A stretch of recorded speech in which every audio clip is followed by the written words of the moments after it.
The cup of coffee was already in my hand, steam curling up into the cold morning air. The cafe was buzzing with its usual symphony, clattering cups, the hiss of the espresso machine, muffled conversations of strangers. Everything felt normal until it didn't.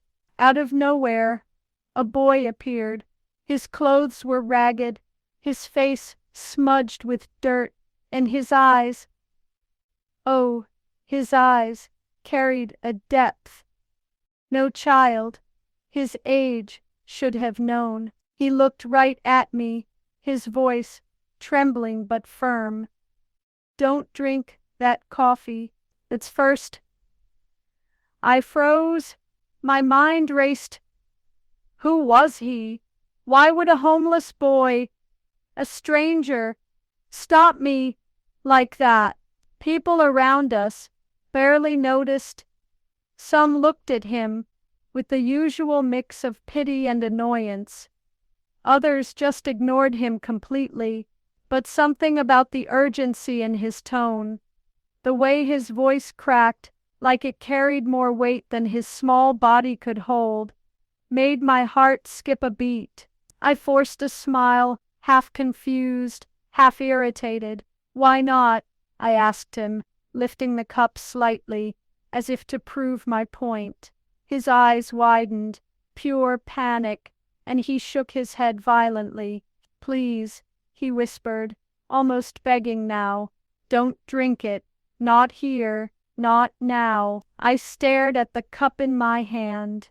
The rich aroma of freshly brewed coffee drifted up, perfectly ordinary, yet suddenly sinister. The boy's thin fingers clenched into fists at his sides. It was clear he wasn't playing some childish prank. This was real, deadly serious. And in that single moment, my life, the normal, predictable rhythm I thought I controlled, shattered, because I had two choices: laugh it off and sip the coffee, or trust a homeless boy whose warning carried the weight of something far darker than I could yet imagine. What I chose changed everything. I lowered the cup slowly, my fingers tightening around the warm paper surface, as if I were holding something dangerous without realizing it.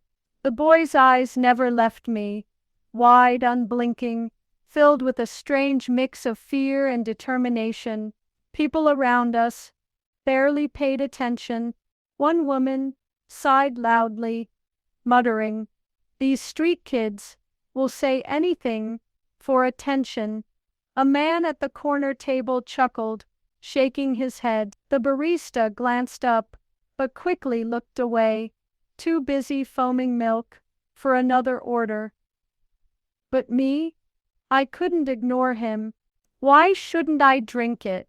I asked again, this time softer, careful, like I was handling something fragile. The boy stepped closer. He smelled faintly of the street dust, cold air, and something metallic I couldn't place.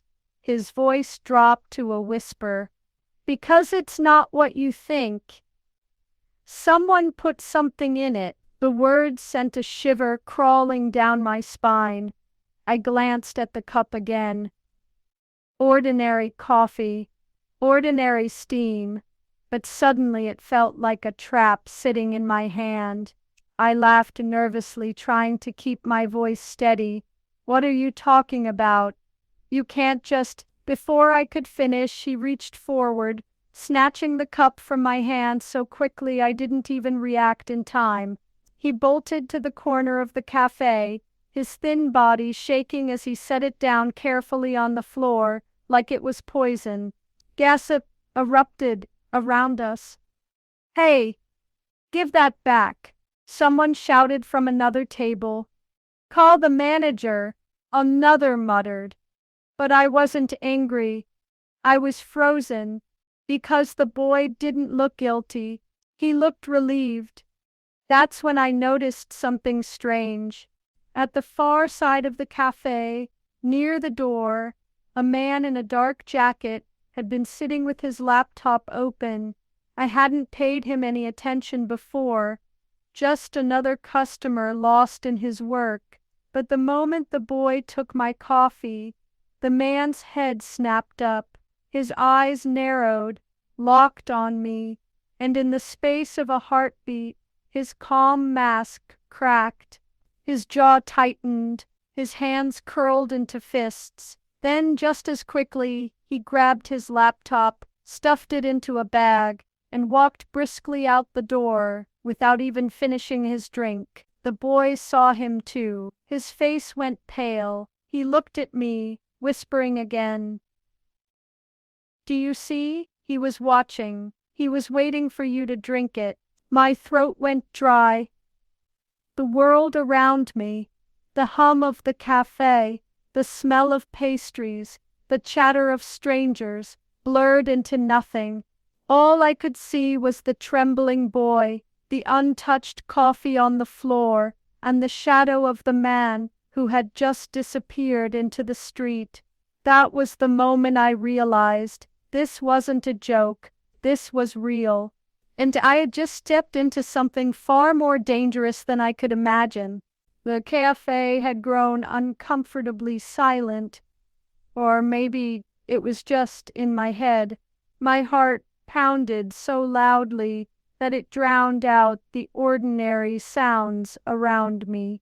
The boy crouched on the floor beside the cup, his tiny frame shielding it as if he were protecting me from it. I leaned down, whispering urgently, "Tell me what's going on. Why are you saying this?" His lips trembled, and he glanced toward the door where the man had left moments ago. Then he looked back at me with eyes far too old for his young face. "I've seen him before," he said, his voice low. "He comes here. He waits. He puts things in people's drinks when no one's watching." I tried to tell others, but no one believed me. A cold weight settled in my chest. "Are you saying he tried to poison me?" The boy didn't answer with words. He simply nodded, slowly, firmly, as if carrying the burden of a truth he had been forced to watch again and again. I glanced at the coffee on the floor. Just an ordinary cup, but now it looked like evidence, like a silent weapon. My hands shook as I backed away. Sue, the boy's eyes welled up. "Last week, a man drank from one of his cups. He never came back out. They carried him away in an ambulance." The air left my lungs in a rush. I felt dizzy, gripping the edge of a chair to steady myself. I looked around, hoping someone else had heard him, but the customers avoided eye contact, shifting uncomfortably, pretending this wasn't happening. Denial was easier than facing something terrifying. The barista finally approached, frowning. "What's going on here? You can't just let kids run wild in the shop." I wanted to explain, to demand she check the cameras, but when I opened my mouth, my words failed. How could I convince anyone when even I was struggling to believe what had just unfolded? The boy stood up, his little fists clenched. "Check the cameras," he said sharply, surprising everyone with the strength in his voice. "Look at what he did. You'll see." The barista blinked, taken aback, then muttered something about calling her manager. She disappeared behind the counter. I turned back to the boy. "Why did you warn me? You didn't even know me." He shrugged, his shoulders slumping with exhaustion. "Because no one else listens."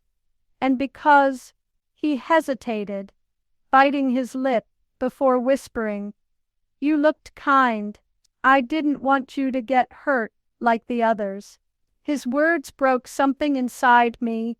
This child, forgotten by society, surviving on scraps, had taken a greater risk for me than most people I knew would ever dare. Before I could speak again, the door of the cafe slammed open, a gust of cold air swept in, and there he was, the man in the dark jacket. His face was no longer calm. His eyes burned with anger. He scanned the room until they landed on us, on the boy, and in that instant I realized this wasn't over. It was just beginning. The man's footsteps echoed against the cafe floor as he stormed toward us. His dark jacket shifted with each step, and his eyes burned like hot coals, locked onto the boy. "You," he growled, his voice low and dangerous. "I told you to keep your mouth shut." The boy flinched, but didn't run. He stood his ground, though his small body trembled. My instinct screamed at me to protect him. I stepped forward, blocking the man's path. "Leave him alone," I said firmly, my voice shaking but strong enough to draw attention. Heads turned. Customers whispered nervously. The man sneered. "Do you even know who he is? A dirty street rat. He lies for food. And you," he jabbed a finger at me. "You're stupid enough to believe him." But the boy's voice rang out, clear and defiant. "Check the cameras. Show everyone what you've done." The cafe manager had just entered, summoned by the barista, confused but curious. She walked over. "What's happening here?" The boy pointed at the cup, still on the floor.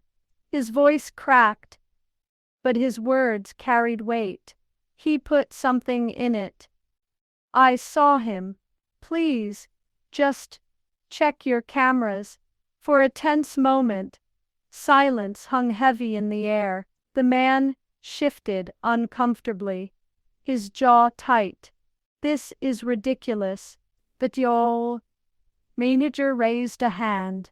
"We have cameras, and if this boy is lying, we'll know." The man froze. His mask slipped, just for a second, and panic flashed across his face. Without another word, he spun around and bolted for the door. Gasps filled the cafe. Chairs scraped as people turned to watch him flee. The manager called out for someone to stop him, but he was gone before anyone could react. The boy sagged against the wall, his shoulders heaving with relief. I knelt down, gently touching his arm. "You saved me," I whispered. "If it weren't for you—" My words trailed off, swallowed by the weight of what almost happened. The manager later confirmed the truth. The cameras had caught everything. The man lingering near the counter, slipping something into my cup while the barista was distracted. Evidence, proof. The boy hadn't been lying. Police were called. An investigation began, and though the danger had passed, my heart ached as I looked at the boy, this child who had risked everything to warn me. "Where do you sleep?" I asked softly. "Do you have anyone? Family?" He shook his head. His eyes, tired and hollow, told me more than words ever could. "No one," he murmured. "It's just me." I swallowed hard, my throat tight. I had nearly lost my life that morning. Instead, I had found a life that desperately needed saving. I took his hand gently in mine. "Not anymore. You're not alone anymore." Tears welled in his eyes, and for the first time, a small, fragile smile tugged at his lips. And that day, in a simple cafe, over a cup of poisoned coffee I never drank, my life changed forever, because a homeless boy's warning didn't just save me, it gave me a reason to save him too.